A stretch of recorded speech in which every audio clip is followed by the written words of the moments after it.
Hey, welcome back everybody to Sports People Hawaii. The next man you're about to meet, Shawn Fujimoto, spends a lot of times out on the streets keeping all of us safe.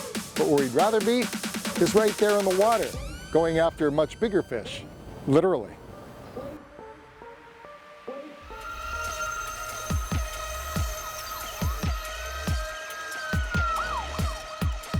By day, Shawn Fujimoto wears the uniform of Honolulu's finest. A 9-year veteran of the force, he says his primary role is to bridge the gap between HPD and the general public. Because the public is the first line of offense. You know, they're the eyes and ears of the streets. And if you come across a bad guy, we got to do what we got to do. You got to catch him. We got to catch him. Yeah, we got to take him in.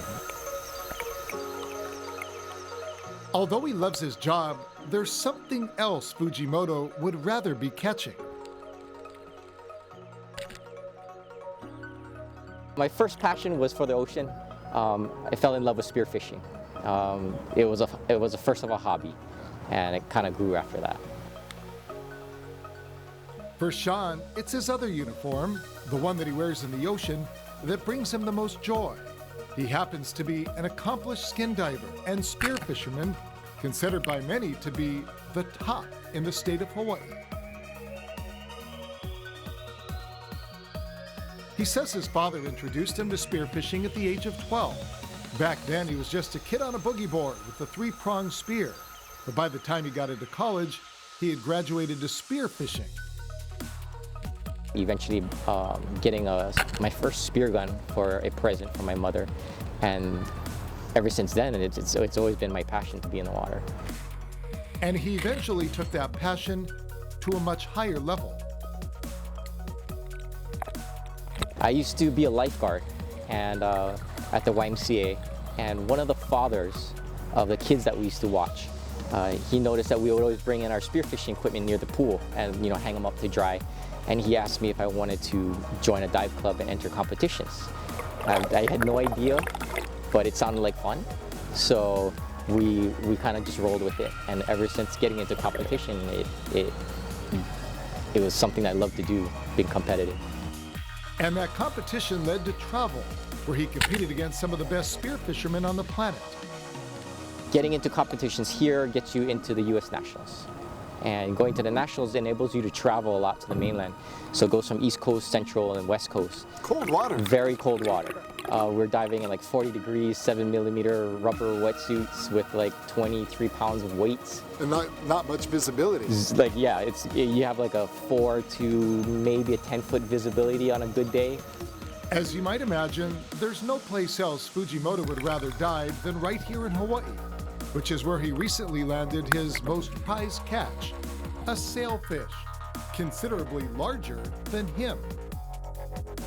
That sailfish came out to about 180 pounds, and it kind of just swam up to me, gave me a perfect shot in the back of the head. The fight lasted for about 45 minutes, tug of war between me and the fish in the water. The boat just trailed behind me in the water, and we eventually got it on board. I was able to subdue it, and it was so big we couldn't pull it in the boat, and we had to lash it to the side and bring it in. Fujimoto says he's caught many large ulua, some about 100 pounds, but this fight, he says, was like none other. And that thing just took off. It ripped the gun out of my hand. The buoy hit me in the back of the head. I was able to grab the buoy, and it just took off. You feel like you're jet skiing. And I just see Shawn just moving slowly, and that's when I knew something happened.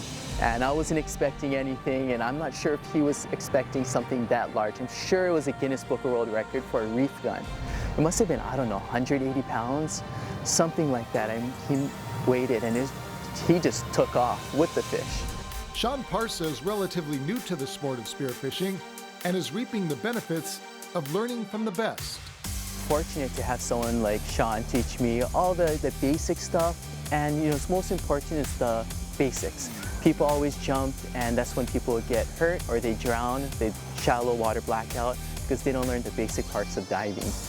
And perhaps most important, he says, he's learning all about respecting the ocean. It's not about shooting how many fish, we just shoot certain fish, and you want to make sure it's all about accuracy. You stay out for maybe 4 hours, but you just catch a few fish. The fun part is the hunting.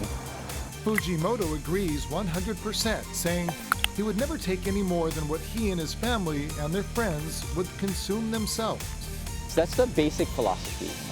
We try to teach to be good stewards of the ocean. Our natural resources have been declining drastically. It's not about status, it's not about posting Facebook pictures to see who can catch the most fish.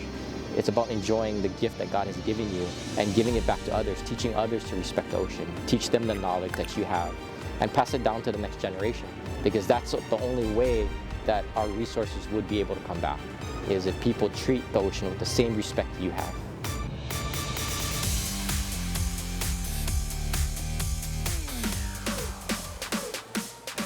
And both Shawns hope to see more people respect the ocean, and they admit they see a lot more trash than they saw when they started diving 10 years ago. Everybody needs to do their part. And when we come back, getting you to the finish line with Boca, Hawaii.